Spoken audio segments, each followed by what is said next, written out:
Please let me begin with an important disclaimer.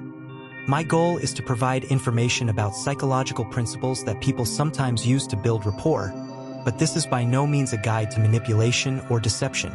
True friendship is built on sincerity, trust, and mutual respect.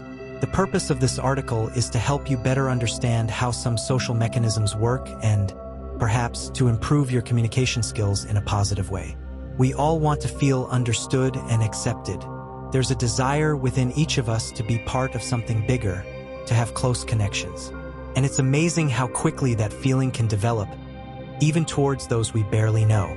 Have you ever wondered why some people instantly become one of us, while others, even after years of acquaintance, remain just acquaintances?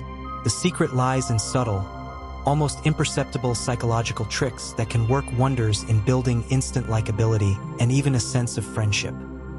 Let's start with a concept called mirroring or mimicry. It's one of the most powerful yet least consciously recognized tools for building rapport. Essentially, it's the unconscious or conscious copying of another person's mannerisms, gestures, speech patterns, and even breathing. Sounds a bit creepy, doesn't it? But in reality, it's a completely natural process that we use every day without even noticing. Imagine two friends sitting in a cafe. One picks up their coffee cup and a few seconds later, the other reaches for theirs too. One leans forward and the other also slightly shifts their body. One laughs and the other laughs in response, even if the joke wasn't that funny. This is mirroring in action. When we mirror someone, we send a subconscious signal, "I'm like you. I understand you. We're on the same wavelength." This signal is incredibly reassuring and creates a sense of comfort, which in turn generates liking. How does this work in practice? Take, for example, a new acquaintance at a party. You're standing and talking to someone you've never met before. If you look closely, you might notice their posture. Perhaps they have their arms crossed or they're holding them relaxed at their sides. You might notice their facial expressions. Do they smile often, or is their face more serious? You can even hear the pace of their speech. Do they speak quickly or slowly? If you subtly, not literally, but rather in a general sense, start to copy these nonverbal cues, you'll be surprised how quickly the person feels more at ease with you. Let's say your new acquaintance occasionally nods their head during the conversation. If you also start to nod slightly when they speak, it will be perceived as a sign of attention and understanding. If they gesticulate with their hands, try to add a little gesticulation to your own speech. But remember, the key is naturalness and subtlety. If you too obviously copy every movement, it will look strange and even unsettling. It should be a subtle, almost imperceptible reflection that creates a sense of synchronicity, not imitation. A vivid example from life. My acquaintance, Maria, was always incredibly successful at networking. She worked in sales and she had clients who literally swore their loyalty to her even though they had only met her a couple of times. One day, I watched her interact with a new, very influential potential client who was known for being reserved. He sat with his arms crossed and spoke very slowly, weighing every word. Maria, instead of trying to liven him up or interrupt, adopted a more closed posture herself, slightly crossing her hands in her lap, and slowed down her speech, responding to him at the same pace. She even started using similar filler words that he uttered, such as "you see" or "thus."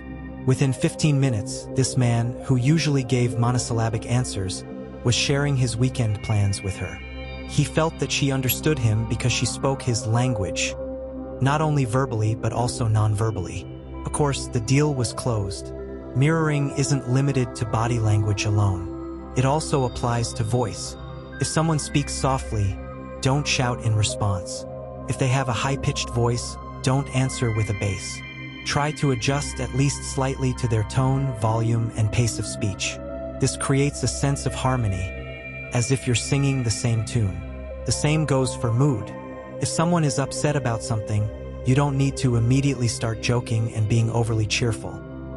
Show empathy, show that you share their emotions. This doesn't mean you have to start feeling sad with them, but acknowledging their feelings and slightly reflecting their emotional state will create a much greater connection than trying to cheer them up right away. Now, let's move on to the concept of fake familiarity, or, as I prefer to call it, creating the illusion of closeness.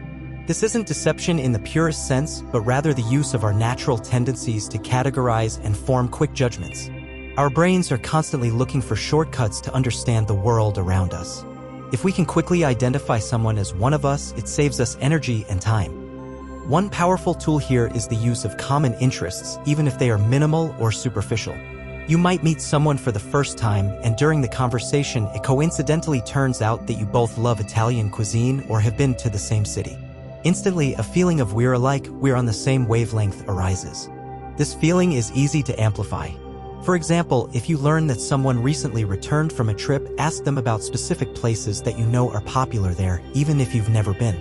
You might say something like, "Oh, you were in Rome. I've always dreamed of seeing the Colosseum. Though they say there are huge queues there, but it's worth it, right?"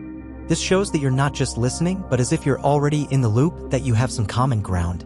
Another way to create the illusion of closeness is to use personal details that the person themselves has told you in subsequent conversations.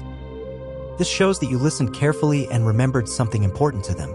For example, if at the beginning of the conversation they mentioned their dog's name is Rex, after a while you can casually say, "By the way, how's Rex doing?"